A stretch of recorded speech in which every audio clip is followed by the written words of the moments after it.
મિત્રો, કચ્છ જિલ્લામાંથી બદલી કરાવીને વતનમાં ગયેલા શિક્ષકો ફરીથી કચ્છમાં આવવા માટે તલપાપડ થઈ રહ્યા છે.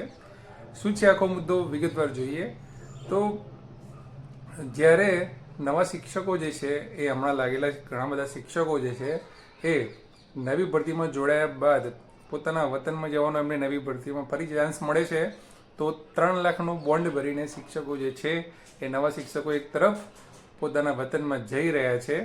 તો બીજી પાછું એવું પણ છે કે જે શિક્ષકો જિલ્લા ફેરબદલી કરાઈ છે, એટલે કે કચ્છ જિલ્લામાં નોકરી કરતા હતા અને અત્યારે બીજા જિલ્લામાં નોકરી કરવા ગયા છે, એ શિક્ષકો જે છે એમાંથી કેટલાક શિક્ષકો જે છે એ હવે પાછા વતનમાં એટલે કે પોતાના પહેલા જિલ્લામાં એટલે જ્યાં નોકરી કરતા હતા કચ્છમાં, એ કચ્છમાં જવા માટે તલપાપડ થઈ રહ્યા છે.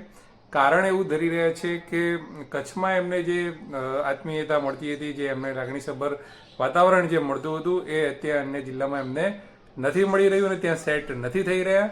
હવે ફેબ્રુઆરીની અંદર આ રજૂઆત એમણે શિક્ષક સંઘને કરી હતી કે આવા જે શિક્ષકો જે રહ્યા એ શિક્ષકોને ફરીથી જે છે એ કચ્છ જિલ્લાની અંદર પાછા નોકરી કરવાની તક આપવામાં આવે. ઉલ્લેખનીય એ છે કે અહીંયા આપણે નિયમ એવો છે કે 2 વાર જિલ્લા જે ફેરબદલી જે છે એની તક અત્યારે આપણને એમને મળતી નથી, પણ શિક્ષક સંઘને એવી રજૂઆત એમને કરેલી છે. તો સંઘે એમની રજૂઆત સાંભળી છે અને આગળ એવી રજૂઆત કરી છે કે ટેકનિકલ જે છે વસ્તુ એની અંદર કોઈ ચેન્જીસ લાવીને આવા શિક્ષકોને જો ફરીથી એ કચ્છમાં જો નોકરી કરવા માંગતા હોય તો એમને ફરીથી કચ્છમાં જવા માટેનો ઇંતજામ કરવામાં આવે.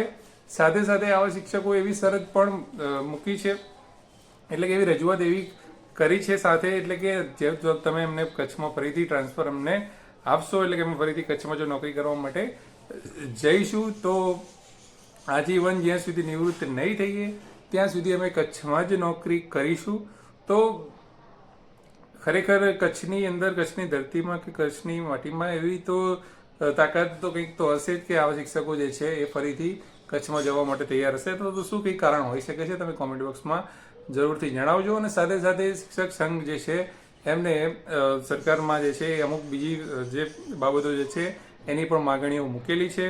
એમાં જે છે આપણે તાલીમની વાત છે તો સત્રની જે શરૂઆતમાં આવે અને જે પાઠ્યપુસ્તકો જે છે એ સત્ર પહેલાં મળી જાય, ત્યારબાદ જે નવનિયુક્ત શિક્ષકોને તાલીમ જે આપવામાં આવે છે એની જે વળતર રજા જે છે એ રીતે વળતર રજા પણ આપવામાં આવે. તો ઘણી બધી આવી રજૂઆત જે છે એ શિક્ષક સંઘ દ્વારા કરવામાં આવી છે. પણ આ વસ્તુની અંદર તમે શું કહેવા માંગો છો કોમેન્ટ બોક્સમાં જરૂરથી જણાવજો.